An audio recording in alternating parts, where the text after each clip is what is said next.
Hey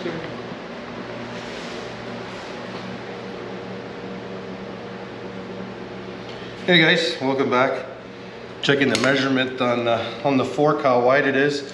1.9, 1 inch and 0.9, so basically 2 inches of gap in between here. Depth is more than that.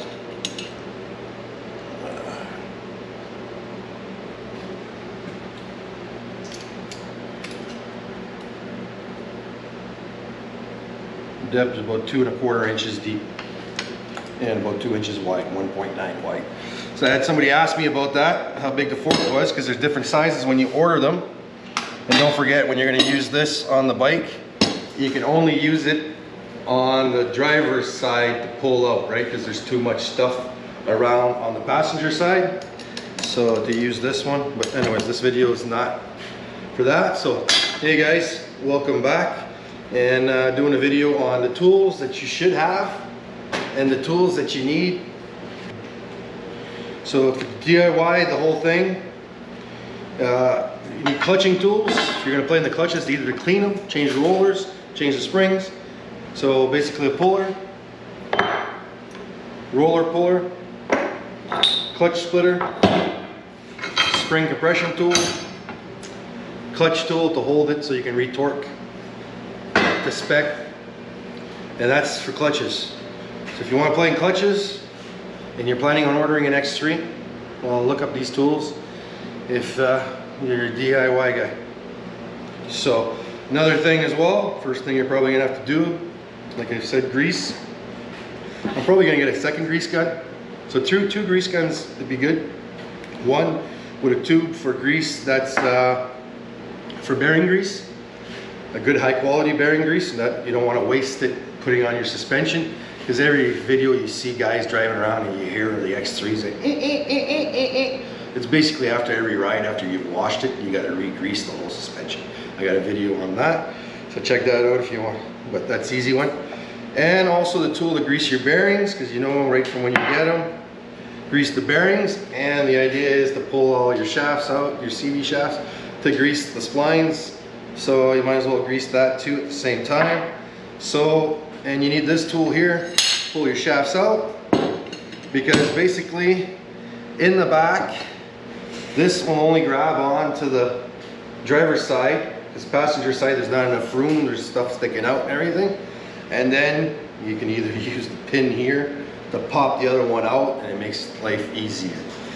And then when it comes to performance tools, well, then you got tuners, if you want to tune. You got the Mighty Vac, check crack pressure. And if you're playing with charge tubes and all kind of stuff, and you want to put a blow-off valve and everything, well, the KWI boost leak tester is the other tool you need to have. So this is basically, this is what you need to have in your toolbox to basically be able to do almost everything on your side-by-side. You know, like obviously you need wrenches and all that kind of stuff, and Torx wrench, you know what I mean, to torque the wheels and torque everything. So that's a plus. Make sure you got a 30 millimeter socket to be able to pop off the bearings. That's another one. And a T30 to pretty well take off every screw on this bike, on this side-by-side, sorry, not bike.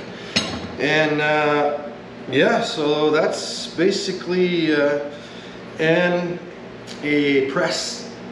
A press is something that you might look for in the future. Unless you got a buddy that's got one, you don't need to buy one, because press bushings, press everything's in the A-arms. If you're going to switch A-arms for rock climbing and stuff, when you bend your A-arms, the ball joints, you know, fixing bent bars on the back on your tracks or your side-by-side, and from anything for pressing the bearings on there, that's you need a press. So you know, just a hand press there. Don't have to buy an expensive one, but that would be the only other thing. But this here is basically what will set you up, you know, spring compression, play, because your clutches, like you're gonna play in your clutches, like no matter what, that center bearing on your the main roller off the primary, that bearing is gonna go dry after a while. And also your rollers are gonna break, and they're gonna use up. And also you're going to need to pull off your primary to clean it and take when the belt breaks and it makes strands and it's all jammed in there and you're wondering why your clutch is not working properly. And you're going to need a tool like this. You can get the KWI one that's a different setup or whatever, but this was cheap, so I went with this ITP or EPI or whatever what it's called. And a vac, well, that's if you're planning on boosting or whatever. And then a code shooter is the cheapest way to go to do tunes.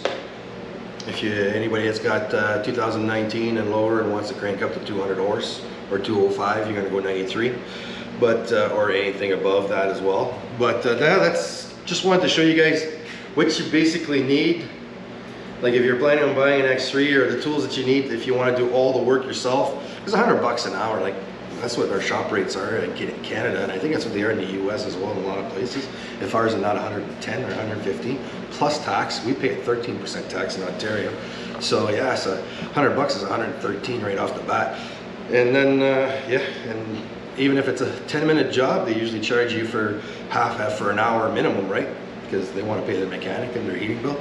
So save you some money. Clutching department, greasing department, axle department, boosting department with tuning. That's basically all you need. You got this, you're pretty well ahead of the game.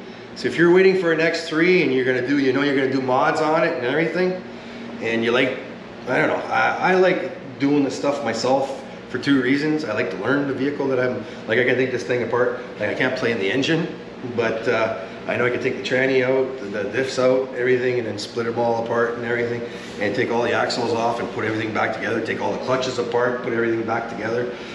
So, and everything that's a screw to put on and take off, I know I can do it. So, for me personally, I like doing that, and it's something that I have fun doing, and I like knowing what I'm driving, because the thing is that you break in the bush, and you break something, it already clicks, yet you know exactly what tools you need, what you need to fix, so you know what to bring with you in the trail and all that kind of stuff, and just gives you a heads up on everything. So I'll stop blabbering away and cut this one short, and thanks for watching, and we'll catch you on the next one. This one was just basically just to give you guys a heads up if you're planning on buying one, or if you have one and you want to do everything yourself. With this little setup here, you can pretty well do everything, minus a few wrenches and a few sockets and stuff like that. All right, catch you on the next one. Thanks for watching, guys. Appreciate it. Bye for now.